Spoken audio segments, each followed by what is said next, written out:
For most of the 20th century, the promise of the American dream rested on one cornerstone: a home of your own. It symbolized entry into the middle class and a foundation on which to build a family and a future. But that dream has slipped out of reach for much of today's population. Home prices, adjusted for inflation, have soared far beyond the pace of wages. Since the year 2000, the average listing price has tripled. Roughly half of Americans in their 20s now live with their parents, not because they want to, but because rent is unaffordable and buying is impossible. Mortgage payments alone can swallow more than a third of household income, before taxes or insurance. The housing ladder that once lifted entire generations into stability now looks more like a wall. And it's not just young people. Middle-income families, single parents, and dual-earner households are being priced out. Housing costs are eating up income, crowding out healthcare, childcare, and retirement savings. So here's the central question we have to ask: how did we get here? Economists say housing becomes unaffordable when it eats up more than 30% of a household's income. For millions of Americans, that line was crossed years ago. It wasn't always this way. For much of the post-war era, housing consumed a relatively modest share of household budgets. In the 1960s, a single income, often from a factory job, was enough to support a home, a car, and a family. Housing was expensive, but not crushing. Today, the situation looks entirely different. Housing is now the single largest expense for most households, and it has grown far faster than wages. Since 2000, household incomes have roughly doubled, but home prices have tripled. That gap is the essence of the crisis. Renters face the same squeeze. In many cities, average rents have climbed so high that even full-time workers earning above minimum wage struggle to keep up. In some markets, a worker needs to earn $30 an hour just to comfortably afford a modest two-bedroom apartment. Meanwhile, the federal minimum wage is still stuck at $7.25. A full-time minimum wage worker would need nearly 3 jobs just to cover rent. Middle-class households that once expected to build wealth through home ownership are instead stuck renting, with little hope of breaking into the market. If rising demand explains part of the affordability crisis, the other half of the story is supply. Quite simply, we don't build enough homes. And when we do build, we build the wrong kinds of homes. Too few affordable units, too few entry-level houses, and far too few apartments in the places where people actually want to live. So what happened? After World War II, America embraced the suburban ideal: single-family homes on large plots of land, far from dense city centers. Local governments enshrined that vision into law, writing zoning codes that made it illegal to build multifamily units in vast stretches of American towns and cities. Even today, more than 3/4 of residential land in many metro areas is zoned exclusively for single-family housing. That one decision dramatically restricts density, even in areas with transit, jobs, and infrastructure. The result is bottlenecks. Land is available, but regulations prevent it from being used efficiently. Developers who try to build higher density housing face years of hearings, neighborhood opposition, and costly revisions. The time it takes to complete a new multi-unit building has doubled in the past 2 decades. Every delay, every permit, every lawsuit adds costs that are passed directly to buyers and renters. And while the process slowed down, the type of housing shifted. In the 1970s, America was building large numbers of entry-level homes, smaller, more affordable units that gave first-time buyers a way into the market. Today, construction has shifted heavily toward larger, more expensive houses and luxury apartments. In fact, the U.S. is building 80% fewer entry-level homes than it did half a century ago, despite having a far larger population. Red tape compounds the problem. Environmental reviews, parking requirements, height restrictions, and other regulations may each serve a purpose on paper, but together they raise costs by tens or even hundreds of thousands of dollars per unit. The result isn't better housing, it's less housing, Hey, quick pause. If you haven't yet, hit that like button and subscribe if you want to catch more content like this so you don't miss a thing. Even if we removed every zoning restriction today, there's another hard truth to face. The private market alone can't solve the affordability crisis. Developers don't build homes for low-income families because, financially, it doesn't make sense. The numbers simply don't work. The cost of materials, land, labor, insurance, and financing has risen dramatically. Developers are rational actors. They follow the profit, and that means they target the higher end of the market, where the margins are bigger and the risk is lower. That's why so much new construction in major cities takes the form of luxury high-rises or upscale townhomes.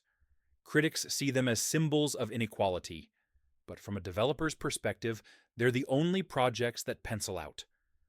Ironically, even this high-end construction can help, eventually. Economists call it filtering. As new, more expensive units come online, wealthier tenants move into them, freeing up older housing stock for those with lower incomes. But that process is slow. It can take decades for luxury apartments to become affordable through age and depreciation, and in the meantime, the shortage persists.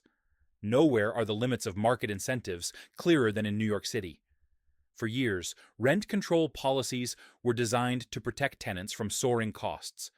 But by capping rents and restricting landlords' ability to recover maintenance costs, these regulations have created their own crisis. Many property owners can't cover the expense of repairs or upgrades, leading to a growing number of vacant, deteriorating units. Nearly a quarter of mortgages on rent-stabilized properties are now delinquent, the highest default rate of any real estate sector in the country. When regulation makes it impossible to maintain or profit from housing, investment dries up and supply shrinks further. New York's example shows the trap. Policies meant to make housing more affordable can backfire if they discourage construction and upkeep. The challenge isn't choosing between profit and fairness. It's finding a balance where both the market and the public sector work toward the same goal: more homes for more people. For decades, housing policy in the United States has been built on good intentions and bad incentives. Governments at every level have tried to make homes more affordable, but too often the tools they've used have propped up demand without expanding supply. The result? Prices go higher, not lower. Take mortgage subsidies. They were designed to make borrowing easier for first-time buyers, a noble goal in theory. But when more people can access loans without a corresponding increase in available homes, demand simply overwhelms supply.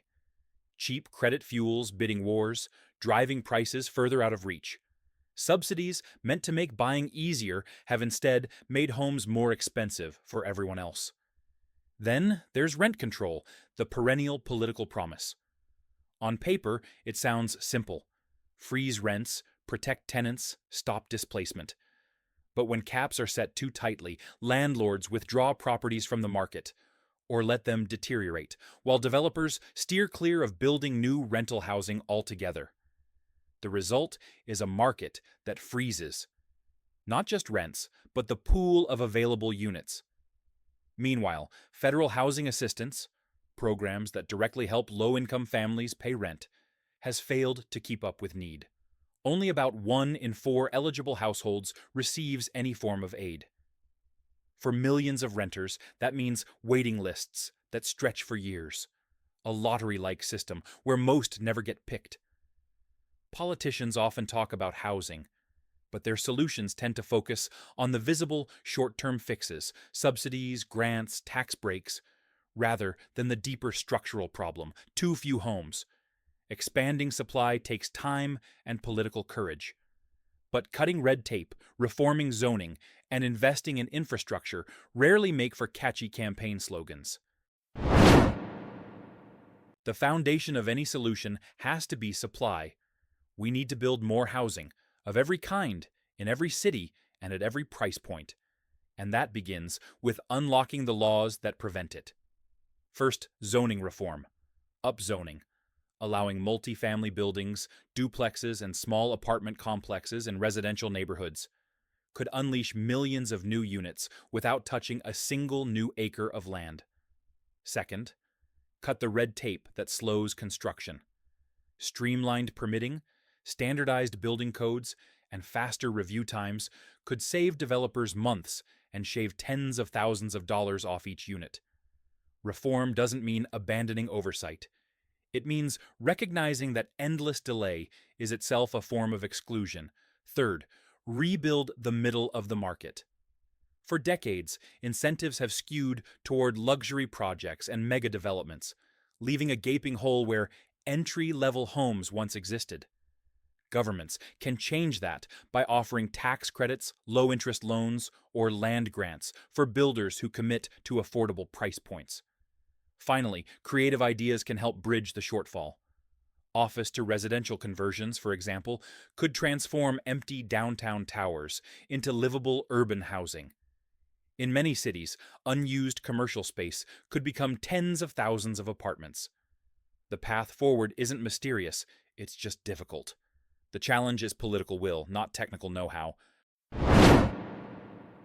When people can't afford a home, they start to lose faith not only in the housing system, but in the broader promise that hard work will lead to stability. And that loss of faith doesn't stay confined to real estate. It seeps into politics, culture, and identity. And here's the thing. This crisis doesn't exist in isolation. The same generation locked out of homeownership is the one struggling in a job market that no longer delivers stability or opportunity. Hey, if you enjoyed this video, hit the like button and subscribe for more content like this. And click to check out my video on why the job market is failing an entire generation. Because the story of housing can't be separated from the story of work. And together, they reveal how an entire generation got trapped between rising costs and shrinking opportunities.